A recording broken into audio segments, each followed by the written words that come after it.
शिव गुरु कहते हैं कि दर्जी का शिष्या दर्जी बनेगा, महादेव का शिष्या महादेव जैसा बनेगा। वो तीन ही सूत्र तुम करके देखो,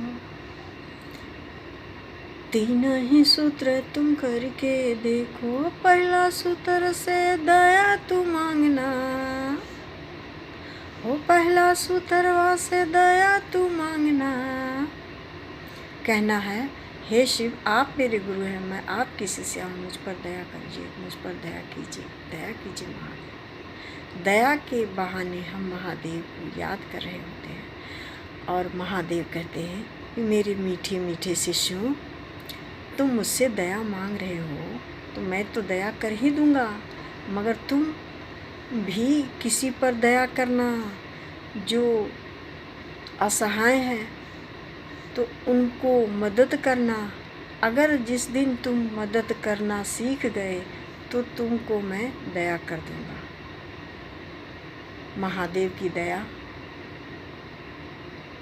शिष्यों पर उतरने लगेगी।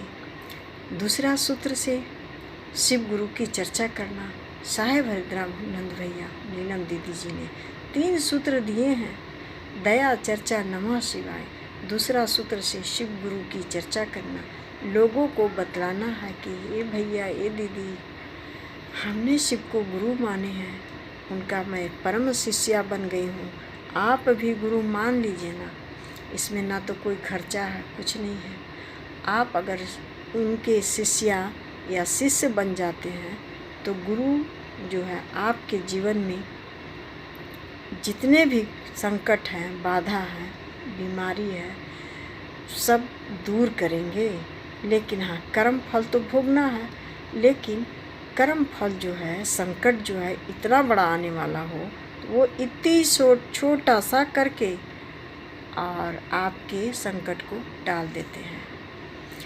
तो मेरी टू फैमिली, मुझ पर भी बहुत बड़ा रोग रूपी संकट आई, मगर महादेव की कृपा से मैं उस रोग पर विजय प्राप्त कर ली हूँ।